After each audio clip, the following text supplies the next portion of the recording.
Atenção, principalmente você, fornecedor, pois este tema tenho certeza que em algum momento já surgiu aí para você. Inexequibilidade de proposta. E para falar sobre este tema, prepare o print aí, pois vai aparecer o currículo dela aqui na tela.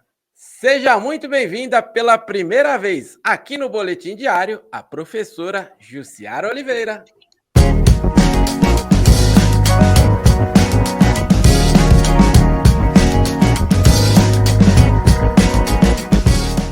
Olá, Ricardo, tudo bem? Olá, pessoal. Eu sou Jussiara Oliveira e vim aqui conversar hoje com vocês sobre os riscos da inexigibilidade, como evitar a desclassificação da proposta. Professor, eu quero agradecer o seu tempo, a sua disponibilidade, já em nome de toda a família Forset, e eu tenho certeza, né, que quando o tema é inexequibilidade de proposta, todo fornecedor, em algum momento, ele já passou algum perrengue, e também o gestor, né, quando se depara por esta situação. Então, eu quero agradecer e, claro, desde já, falar que o espaço é todo seu, mas vamos pelo início, professora. Afinal, o que é considerado aí uma proposta inexequível? Por favor, professora. Então, a gente tem a ideia que quando a gente vai fazer uma inexigibilidade de contratação, o preço que a gente propõe não é estudado pela administração, só que isso é uma ideia equivocada. A licitação, assim como a dispensa da licitação, a contratação direta, ela precisa ter a formação do preço pela administração no momento da contratação. E quando a gente vai fazer essa formação do preço, né, do preço estimado, que a gente chama, a administração faz um estudo do que seria um valor razoável para aquela contratação. E, geralmente, esses valores, eles vêm com base em contratações anteriores pela própria administração, contratações por outros entes, contratação pelo próprio fornecedor em situações anteriores. E aí, quando esse preço proposto, ele vem muito abaixo do preço estimado pela administração, existe uma presunção de que esse preço ele é inexequível, que o contratante ele não vai ter condições de fornecer ou de prestar o serviço dentro daquele preço que ele ofereceu. E isso é um risco muito grande para a administração, porque quando a administração se propõe a fazer uma contratação, ela tem ali uma necessidade a ser atendida. E se a gente faz uma contratação com um preço que há uma possibilidade de não ser garantido, de não ser sustentado, essa contratação ela se torna frágil, né? E expõe o serviço público a um risco. Então, por isso que a própria lei de licitações, ela trouxe lá no artigo dela as hipóteses em que esse preço ele pode ser considerado inexequível. Essa inexequibilidade, ela não é absoluta, né? A gente não vê o preço assim e fala, olha, esse preço é inexequível. Por quê? Porque existem vários fatores que podem direcionar ali na composição desse preço. A Lei 14.133, ela traz as hipóteses em que a proposta ela é considerada como inexequível, de modo que tem que abrir a oportunidade ao licitante comprovar a possibilidade de honrar aquele preço que ele propôs. Então, como é que a gente começa com a inteligência dessa inexequibilidade do preço? Qual é o objetivo do processo licitatório? Um deles, né? Um dos vários objetivos do processo licitatório. É evitar contratações com sobrepreço. E aí, quando a gente faz a questão do sobrepreço, a gente também tem a evitar a contratação com preço inexequível, que a diferença, o sobrepreço eleva o preço além daquele praticado no mercado, e o inexequível, ele baixa o preço para aquém do praticado no mercado. E, geralmente, esse preço inexequível, já em uma cultura da antiga Lei 8.666, ele é utilizado para o licitante garantir ali a contratação e depois tentar ajustar, né, com a administração esse preço que ele mergulhou. Então, a Lei 14.133, ela trouxe em seu artigo 59 que é uma hipótese de desclassificação da proposta, aquelas que se apresentem com preço manifestamente inexequível. Só que essa desclassificação, o que é um ponto muito importante, Ricardo, e que poucos licitantes têm conhecimento, é de que essa desclassificação ela não pode ser automática. Quando a administração sugere que o preço proposto ele é inexequível, ela deve abrir a oportunidade para o licitante comprovar a sua capacidade de honrar aquele preço para a contratação. E aí, a lei trouxe lá algumas hipóteses de que, chegando naquela porcentagem, já se considera, né, a hipótese de inexequibilidade e abre-se a possibilidade de comprovação. Para obras e serviços de engenharia, são considerados 75% do valor estimado, né, que é a média que a administração faz ali para aquela contratação. E a instrução normativa do Ministério da Economia fixou para bens e serviços em geral 50% do valor estimado. Então, se a administração fez ali o preço estimado e a sua proposta está abaixo desse 50%, isso já dá ao agente de contratação a possibilidade de solicitar a sua comprovação de execuibilidade desse preço. E aí a gente precisa esclarecer, não é desclassificar automaticamente a proposta do licitante, é abrir a possibilidade dele comprovar que aquele preço ele é praticável, que não é uma contratação frágil para a administração. Tá. E aí, como é que...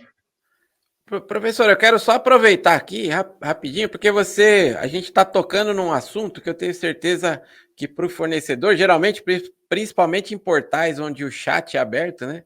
Quando chega neste momento aí que você está falando aí, o pessoal já começa a buzinar ali, né? Colocar que desclassifica essa empresa, o valor é inexequível, assim por diante, a turma começa a explicar isso daí. Mas antes até da gente se aprofundar um pouquinho mais, eu vou pedir para o pessoal, gente, quem está acompanhando aqui este vídeo, está aparecendo aqui embaixo, ó, não deixe de seguir também a professora, ela distribui muito conteúdo para todos nós. Nós achamos a professora no Instagram através aí deste endereço, então não deixe de segui-la também. Eventualmente você está assistindo este vídeo pelo Instagram da professora, pelos canais aí da professora, não deixe de seguir também aqui a Forset, @licitaforset. A gente entrevista praticamente diariamente especialistas sobre o tema licitações públicas. E o tema de hoje é inexequibilidade de proposta. Professora, eu queria tocar nesse tema aqui, até para a gente se aprofundar um pouco. Geralmente chega aqui para a gente algumas consultas, o fornecedor, né, preocupado porque, não, peraí, eu consigo entregar neste valor. Se eu fui até este preço, é porque eu consigo entregar, né? Eu consigo honrar com este contrato. Que dica que você já pode dar aqui para este fornecedor, né? De como proceder para que ele possa provar aí a execuibilidade dessa proposta. Por favor, professora. Então, Ricardo, na prática, o que é que eu, como procuradora de município, vejo muito? O agente de contratação abre a disponibilidade para o licitante comprovar a execuibilidade do seu preço, mas a empresa ela não consegue fazer essa demonstração. A instrução normativa diz que deve ser comprovada que o custo do licitante não ultrapassa o valor da proposta e que existem custos de oportunidade capazes de suportar, de justificar o vulto da proposta oferecida. O que isso quer dizer? Se o licitante ele tem um custo com aquela contratação, ele pode trazer na resposta, no momento em que é aberta a possibilidade dele justificar a execuibilidade do seu preço, ele pode trazer notas fiscais que comprovem que o custo dele está abaixo do preço orçado. Ou eu vou dar uma hipótese para vocês que eu já vi, que é o licitante que vem e diz aqui, olha, meu custo está acima, mas eu tenho um estoque e eu tenho interesse em colocar o estoque no mercado. E aí ele provou lá que ele tem um estoque, que ele não tem passivo e que ele tem disponibilidade de colocar aquele estoque no mercado por aquele preço. Então, o que é que precisa? Precisa documentar isso. A gente precisa entregar à administração substância de que aquele preço ele vai conseguir ser praticado e que não é uma contratação temerária. Então, você pode trazer as suas notas fiscais, você pode abrir a composição do seu custo, né? Então, você tem um custo vamos fazer um custo um custo de serviço, né? Que geralmente você não tem, você tem ali um custo de imposto, tem um custo de mão de obra. Então, você tem que trazer essa composição de que aquele preço está dentro do valor da proposta. E se, por acaso, esse custo ultrapassa o valor da proposta, você tem que justificar que é a oportunidade da sua oferta, né? O porquê que você está ultrapassando esse valor para abraçar essa oportunidade da oferta. Uma coisa também, Ricardo, que a gente consegue visualizar em situações assim, é a forma de calcular, né? A forma de calcular esse preço. Então, a gente tem, vou dar um exemplo prático aqui de um fornecimento aqui que envolve uma mão de obra e que o licitante não consegue esclarecer ali quando ele abre sua composição, o custo da mão de obra, o custo para a empresa da mão de obra já é maior do que o valor que ele está propondo. E aí eu vejo muitas empresas que não conseguem justificar aquilo. E como é que você pode justificar aquilo? Aquele custo de mão de obra ele é diluído em diversos outros contratos, por exemplo. Né? Não é um custo suportado apenas por aquele contrato da administração. Eu vou dar um exemplo aqui. A gente tem um engenheiro e aí o custo do engenheiro é R$ 4.500. Né? É só um exemplo. E aí, na composição da minha proposta, o valor ali daquele serviço é R$ 3.000. Então, para a administração pegar esses dados secos desse jeito, a gente analisa o quê? Que o custo da proposta, o custo do serviço ultrapassa o valor da proposta. E aí, a empresa não me apresentou a oportunidade de oferta, né? Que ele tem capacidade de oferecer aquilo ali, ele não trouxe um outro indício. Aí, o que é que a empresa tem que ter sagacidade? De demonstrar que aquele não é o único contrato, aquele não é o único custo também, mas que aquilo é diluído, né, no custo operacional já da empresa. Então, não dá para a gente levar um valor cheio dentro de uma proposta, a gente precisa diluir isso e mostrar que dentro daquele contrato, o que ele vai absorver ali é o mínimo. Por quê? Porque esse outro custo já está abarcado por um outro ativo da empresa.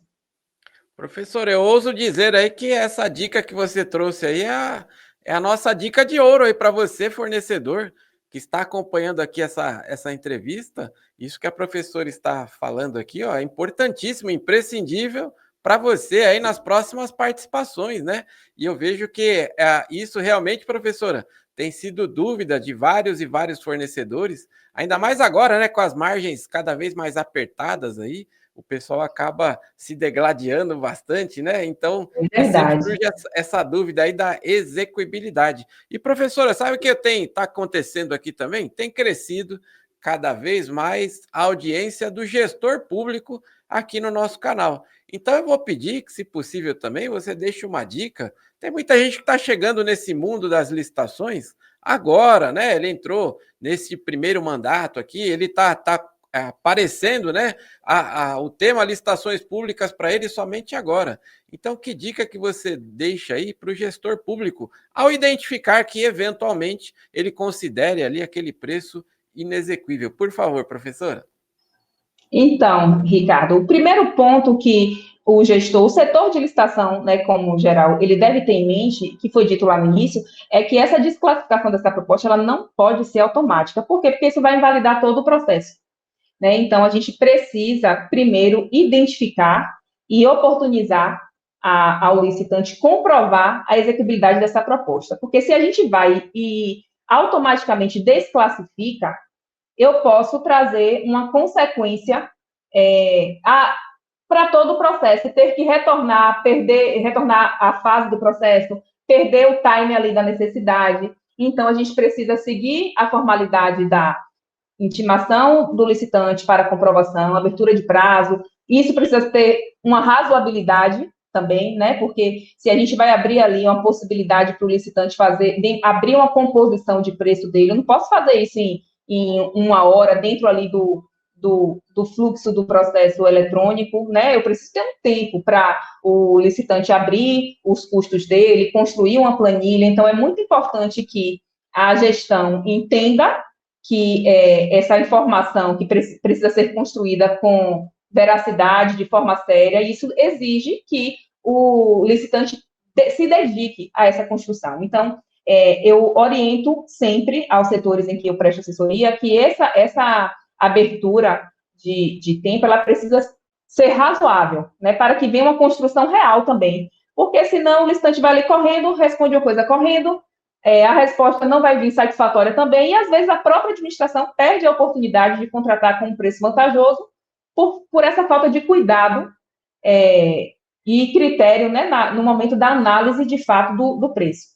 Um outro ponto também, Ricardo, que é muito importante, e eu acho que é o que tem pegado muito os licitantes, é na hora dessa formação do preço pela administração. Então, o gestor público, o agente de contratação, o setor de pesquisa de preço do município deve ter a responsabilidade e o cuidado de construir um estimado real, porque senão a gente vai com um preço, com sobrepreço no estimado, né? E aí, quando a gente chega na hora, no real do processo licitatório, quem vem com preço de mercado pode ser jogado nesse vale da inexequibilidade, sendo que, na verdade, a falha foi lá na construção do preço estimado. Então, para o gestor, para a administração, para a equipe do processo de licitação, a gente precisa ter esse cuidado na formação do estimado para que ele, de fato, represente a realidade do preço de mercado, para não prejudicar as propostas de fato vantajosas. E a gente acabar perdendo aí uma contratação boa para o município, porque a gente não atingiu ali uma formalidade que deveria ter atingido e prejudicou um licitante que veio com um preço real, mas que não teve tempo hábil para abrir sua composição, que foi prejudicado com estimado com sobrepreço. Professora, é sensacional o que você está trazendo aqui para todos nós, porque tem a dica tanto para o fornecedor, como para o gestor também, né, da importância de estarem atentos aí. E eu vejo assim, né, a importância também dessa capacitação. E eu vou pedir para você que está acompanhando aqui este vídeo, que não deixe esse vídeo morrer, não. Curta, comenta, compartilha aí nos grupos. Todo mundo tem um grupo de licitação aí, né? Tá aparecendo aqui embaixo também o Instagram da professora. Aproveite para deixar aí os seus comentários. Coloque aqui, ó, você já participou de uma licitação e o seu preço foi considerado inexequível? Distribua isso para a gente aqui, compartilhe com a gente, para que nós possamos também, que esse vídeo chegue, com certeza a sua dúvida vai chegar para a professora, ela vai responder e a gente vai espalhando aí esse conteúdo. Professora, quando o tempo é bom assim, infelizmente o relógio ele não nos ajuda, então eu vou pedir que, se possível, né, você faça também aí as suas considerações finais e essa entrevista aqui também já vai ficar com um gostinho de quero mais. E você que está acompanhando aqui este vídeo, qual outro tema você gostaria que a professora mencionasse aqui também? Deixa aqui nos comentários. A gente vai atrás da professora e com certeza ela volta muito em breve aqui também. Ricardo, para finalizar, eu quero falar para os licitantes que forem desclassificados por inexequibilidade da proposta, que vocês possuem o direito de recorrer e demonstrar a execuibilidade de suas propostas. Então, não deixe de demonstrar que consegue sim executar ou fazer aquele preço diferenciado ali que foi ofertado na sua proposta. Pode me procurar lá no Instagram, chamar lá a gente no direct, manda um e-mail, manda uma mensagem, que a gente ajuda vocês a como fazer essa comprovação, né? Quando você for instado durante a licitação a comprovar, se for um tempo curto, não deixe de se manifestar pedindo que o prazo seja um prazo razoável, né, em nome do contraditório, da ampla defesa, que você garante, você peça que seja garantido a você a oportunidade de construir essa composição de preço para demonstração. É muito importante que a gente tome essa atitude, para que a administração também passe a ter a atitude de respeitar o tempo do licitante, de respeitar a construção correta. Então, não deixem de registrar a possibilidade de vocês executarem o preço naquela proposta, tá bom? Então, registrem lá a intenção de vocês, o direito de recorrer, e para que a administração faça essa análise detalhada e a proposta de vocês não entre em um caminho de desvalorização do produto ou do serviço, né? Que de fato, vocês têm condição de apresentar aquela proposta, garantam o direito de vocês, exijam tempo hábil, e qualquer coisa, me chama lá no Instagram, doutora, tive aqui minha proposta desclassificada, sem motivo nenhum, e aí a gente vai tomar medida, a gente entra com recurso administrativo se ainda houver tempo, então precisa ter essa ação de vocês para não perder o time, toma as providências que precisa tomar e mostra que o licitante está preparado para participar da licitação. Sensacional, professora. Você é bem a essência aqui deste quadro. Eu sempre falo, né? Licitação não é para amadores, mas hoje só é amador quem quer, porque quando eu comecei a trabalhar com o tema licitações, eu não tinha um vídeo como este aqui para explicar, olha, de uma maneira bem detalhada, com dicas de como proceder, não só nas licitações que você já está participando, mas para se preparar para o futuro também. Professor, agradeço mais uma vez, em nome de toda a família Forset, seu tempo, a sua disponibilidade e obrigado pelo tema também. E com certeza, aí com a sua vinda, reforçamos o compromisso de que licitação é o nosso negócio. Até a próxima, professora!